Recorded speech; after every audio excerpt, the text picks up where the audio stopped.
గోదావరి నుంచి ఇసుకను తరలించే లారీలను నియంత్రించాలని అధికారులను మంత్రి సీతక్క ఆదేశించారు. అధిక లోడ్తో వచ్చే లారీలతో రోడ్లు మొత్తం గుంతలు ఏర్పడి ప్రమాదాలు జరుగుతున్నాయన్నారు. మేడారం జాతర సందర్భంగా ఇసుక లారీల వలన ప్రమాదాలు జరిగే అవకాశం ఉందన్నారు మంత్రి సీతక్క. భక్తులకు ఎలాంటి ఇబ్బందులు లేకుండా చూడాల్సిన బాధ్యత అందరిపైన ఉందని తెలిపారు.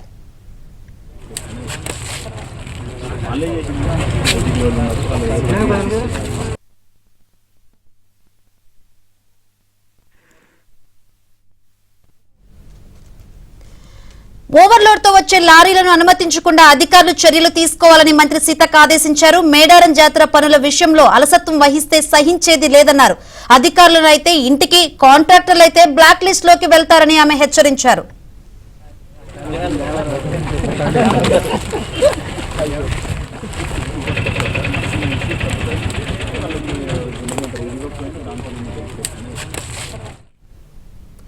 ఇసుక తవ్వకాలపై మంత్రి సీతక్క హాట్ కామెంట్స్ చేశారు. దీని గురించి మరిన్ని వివరాలు అందించేందుకు మా ప్రతినిధి నవీన్ సిద్ధంగా ఉన్నారు. నవీన్, శంకరి, ఇసుక తవ్వకాలకు భూపాలపల్లి ఇటు ములుగు జిల్లా ఒక అడ్డాగా మారింది. ఇసుక మాఫియా ఆగడాలకు గతంలో నుంచి ఇసుక మాఫియా ఆగడాలకు అంతు లేకుండా పోయినటువంటి పరిస్థితి. అయితే ఇసుక పొందినటువంటి కాంట్రాక్టర్లు, అనుమతులు పొందినటువంటి కాంట్రాక్టర్లు ఇష్టారాజ్యంగా అనుమతులు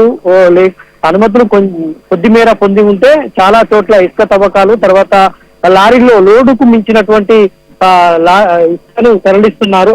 ఈ నేపథ్యంలో సీతక్క దీనిపైన హాట్ కామెంట్స్ చేసినటువంటి పరిస్థితి. అయితే ములుగు జిల్లాలో తాడ్వాయి మండలంలో ఉన్నటువంటి మేడారం మహాజాతర జరుగుతుంది. ఈ మహాజాతరకు పెద్ద సంఖ్యలో భక్తులు, లక్షలాది సంఖ్యలో భక్తులు వస్తా ఉంటారు. అయితే ఈ నేపథ్యంలో ఆ రోడ్లన్నీ కూడా పాడైపోయినటువంటి పరిస్థితి. మేడారం వెళ్ళేటువంటి ఒకవైపు 365 జాతీయ రహదారి అంతా కూడా మొత్తం రిపేర్ జరుగుతా ఉంది.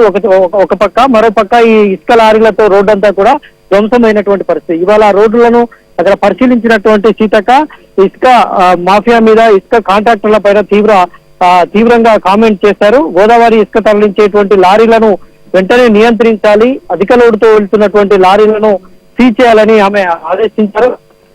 మేడారం జాతర దృష్ట్యా ఇసుక లారీల వలన ప్రమాదాలు జరిగేటువంటి అవకాశం ఉందని కూడా ఆమె హెచ్చరికలు జారీ చేశారు. భక్తులకు ఎవరైనా ఇబ్బంది కలిగిస్తే సహించేది లేదని ఆమె చెప్తున్నారు. ఓవర్లోడ్ తో వచ్చేటువంటి లారీలను అధికారులు అనుమతించవద్దు, మేడారం జాతర ముగిసే వరకు కూడా ఈ ఆదేశాలు ఉంటాయని ఆమె చెప్పారు. ఈ నిర్లక్ష్యం వహిస్తే అధికారులు అయితేనే ఇంటికి పోతారు, కాంట్రాక్టులు అయితే బ్లాక్ లిస్ట్ లో పెడతామని ఆమె హాట్ కామెంట్ చేశారు. గతంలో కూడా ఈ ఇసుక ఆమె గతంలో ఎమ్మెల్యేగా ఉన్నప్పుడు, గత బీఆర్ఎస్ ప్రభుత్వంలో కూడా ఎమ్మెల్యేగా ఉన్నప్పుడు ఆమె ఇసుక లారీల పైన పోరాటమే చేశారు. కానీ అప్పటి ప్రభుత్వం ఏమాత్రం పట్టించుకోలేదు. ఇసుక లారీలు యథావిధిగా కొనసాగినటువంటి పరిస్థితి ఉంది. అయితే ఇప్పుడు సీతక్క లోకల్ ఎమ్మెల్యేగా ఉన్నారు, ఆమె మంత్రిగా కూడా ఉన్నారు. కాబట్టి ఆమె కీలకమైనటువంటి ఆదేశాలు జారీ చేయడం అయితే ఒక చర్చ